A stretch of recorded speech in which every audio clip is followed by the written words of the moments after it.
Bismillahirrahmanirrahim. Assalamualaikum warahmatullahi wabarakatuh.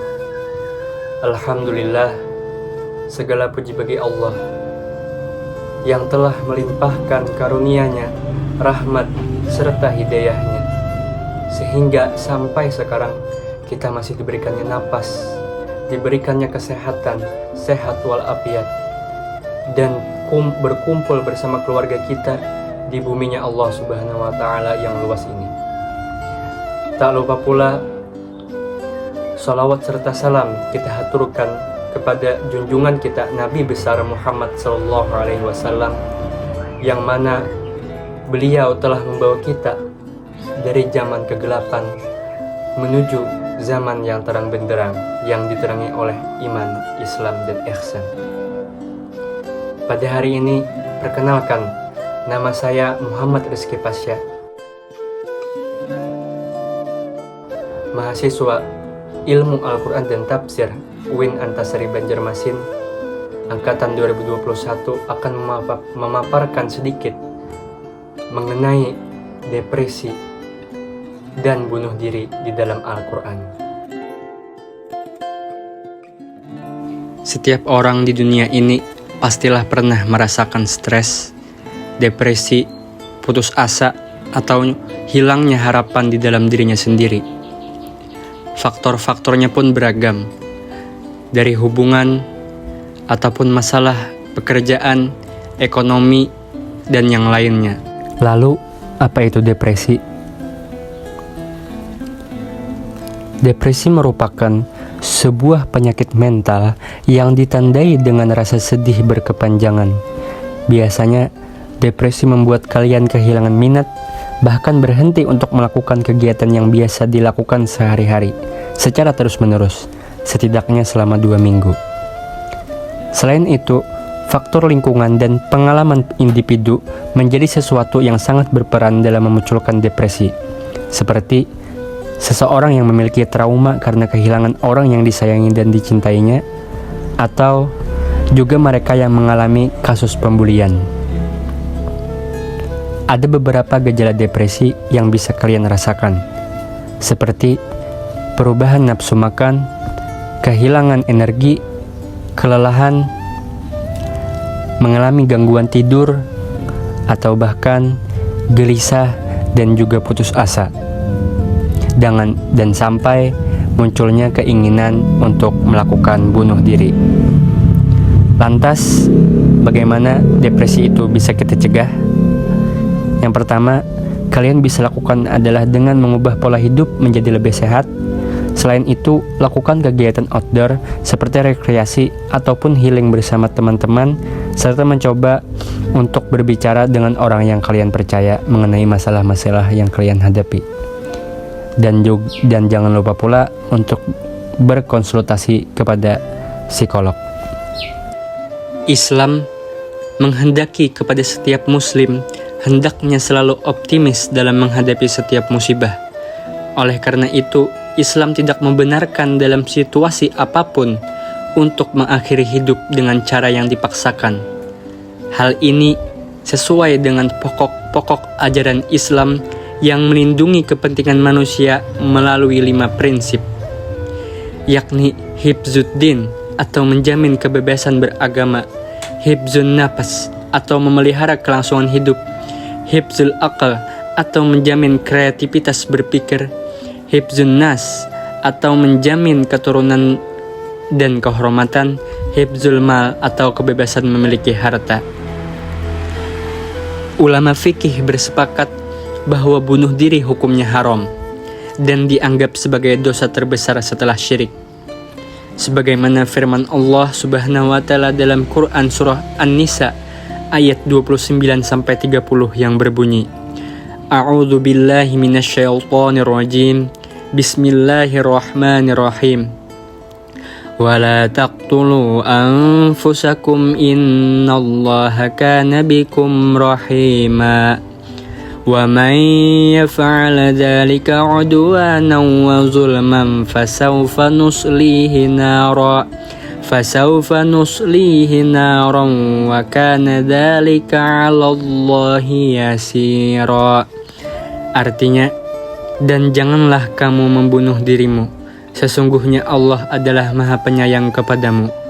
Dan barang siapa berbuat demikian dengan melanggar hak dan aniaya, maka kami kelak akan memasukkannya ke dalam neraka. Yang demikian itu adalah mudah bagi Allah. Kemudian firman Allah dalam Quran surah Al-An'am ayat 151. A'udzu billahi minasyaitonir rajim. Wala taqtulun nafsal lati harramallahu illa bil haqq. Dzalikum wassaakum bihi la'allakum ta'qilun. Artinya, dan janganlah kamu membunuh jiwa yang diharamkan Allah membunuhnya, melainkan dengan sesuatu sebab yang benar. Demikian itu yang diperintahkan kepadamu supaya kamu memahaminya.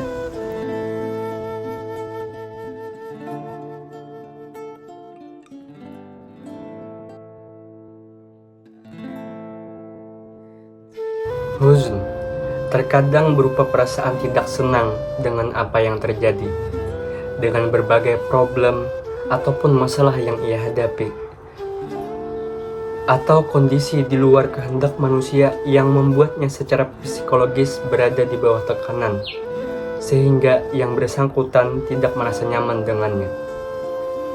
Diksi huzn disebutkan dalam Al-Quran sebanyak 42 kali, dengan berbagai derivasinya dalam 25 surah. Misalnya firman Allah Subhanahu wa taala, A'udzu billahi minasyaitonir rajim. Wasbir wa ma sabruka illa billah wa la tahzun 'alaihim wa la takun fi dhaikin mimma yamkurun. Yang artinya, bersabarlah hai Muhammad, dan tiadalah kesabaranmu itu melainkan dengan pertolongan Allah. Dan janganlah kamu bersedih hati terhadap kekafiran mereka, dan janganlah kamu bersempit dada terhadap apa yang mereka tipu dayakan. Quran Surah An-Nahl ayat 127. Lalu, kata gham adalah kesedihan yang meningkat, berupa kecemasan tatkala suatu peristiwa atau musibah terjadi. Misalnya, kesedihan dan kegelisahan yang menimpa mahasiswa tatkala ia melihat nilai buruk dalam ujiannya, atau kesedihan dan kegelisahan yang diderita seseorang ketika mengalami penyakit yang sulit disembuhkan. Ia tidak bisa hidup bebas, harus menetap di rumah sakit ataupun mengkonsumsi obat-obatan dengan jumlah yang tidak sedikit. Diksi gham disebutkan dalam Al-Quran sebanyak 11 kali. Misalnya dalam firman Allah Subhanahu wa taala, A'udzu billahi minasyaitonir rajim. Fastajabna lahu wa najjaynahu minal gham wa kadzalika nunjil mu'minin. Yang artinya, maka kami telah memperkenankan doanya dan menyelamatkannya daripada kedukaan, dan demikianlah kami selamatkan orang-orang yang beriman. Quran Surah Al-Anbiya ayat 88. Ayat ini mengabarkan tentang Nabi Yunus ketika ia pergi tanpa ada perintah dari Allah, dalam keadaan marah dan murka terhadap kaumnya yang terus-menerus berada dalam kemaksiatan. Dia menyangka bahwa Allah Subhanahu wa taala tidak akan menghukumnya atas kepergiannya, sehingga ia pun diuji dengan ujian yang sulit dan berat tatkala ditelan oleh ikan besar dan terpenjara di dalamnya. Lalu dalam kegelapan perut ikan, kegelapan laut dan kegelapan malam, ia pun berdoa sembari mengakui dosanya dan bertaubat kepada Allah. Ia berkata, tidak ada Tuhan yang berhak disembah selainmu. Engkau maha suci lagi agung. Sungguh aku termasuk orang-orang yang zalim. Maka tatkala ia dalam kesedihan dan duka gham ini Allah Subhanahu wa Ta'ala memperkenankan doanya dan menyelamatkannya dari kedukaan. Sedangkan ham adalah gangguan mental berupa berpikir negatif secara terus-menerus tentang kemungkinan ancaman di masa depan dan bagaimana cara mengatasinya. Ham ini bisa dikatakan dengan istilah zaman modern dengan kata overthinking. Dengan demikian, ada perbedaan yang jelas antara huzn, gham, dan ham. Menurut Ibnul Qayyim al-Jauziyah dalam kitabnya Fawaid al-Fawaid bahwa huzn adalah kesedihan karena peristiwa atau musibah yang sudah terjadi, dan gham adalah kesedihan yang sedang terjadi, sedangkan ham adalah kesedihan atau kekhawatiran tentang apa yang akan terjadi. Adapun asaf, menurut Al-Raghib Al-Asfahani, adalah kesedihan yang dibarengi dengan amarah.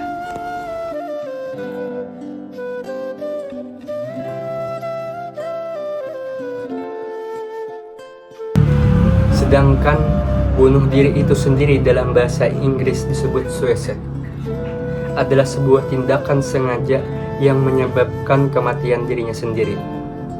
Bunuh diri seringkali dilakukan akibat putus asa, yang penyebabnya seringkali dikaitkan dengan gangguan jiwa, misalnya depresi, stres, yang disebabkan kesulitan keuangan, gangguan bipolar, ketergantungan alkohol, atau penyalahgunaan obat serta masalah dalam hubungan.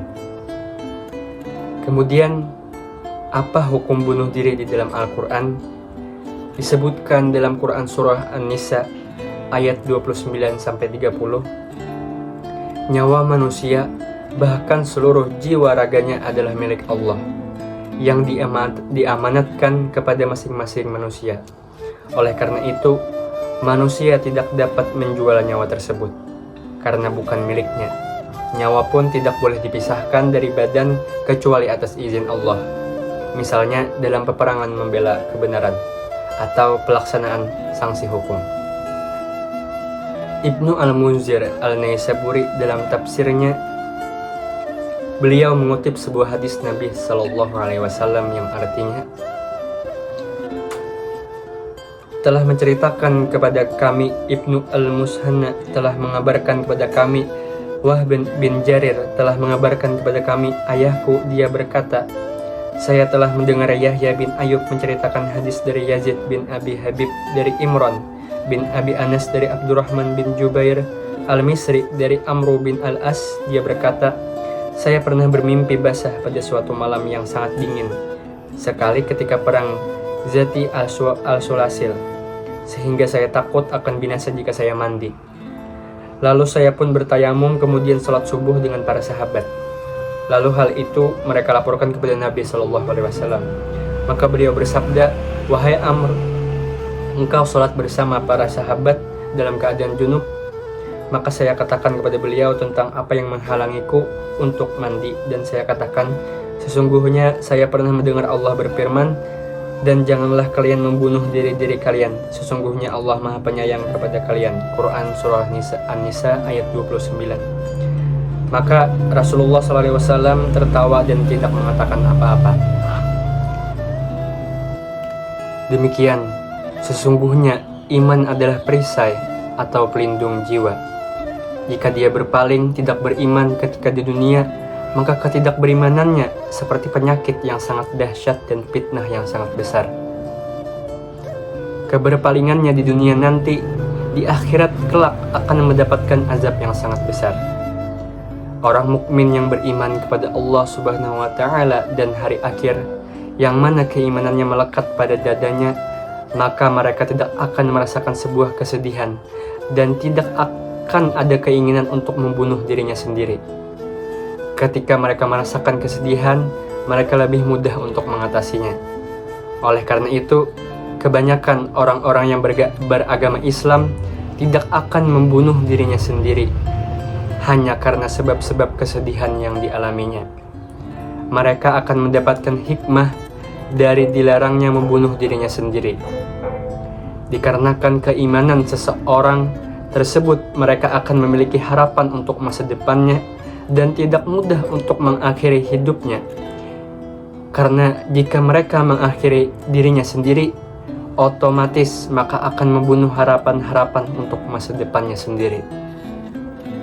Disinilah fungsi Al-Quran dalam memperbaiki jiwa, di antaranya yaitu mau'izah, syifa, huda, dan rahmah.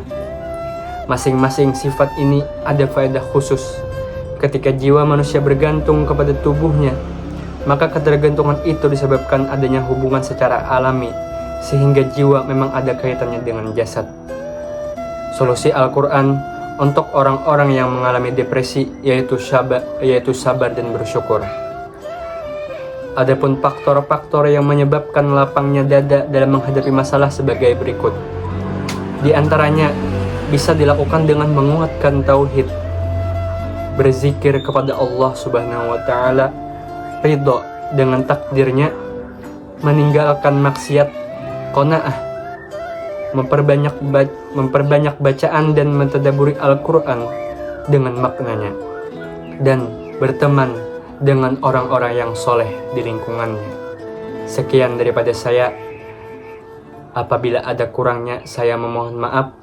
Wabillahi taufiq wal hidayah. Assalamualaikum warahmatullahi wabarakatuh.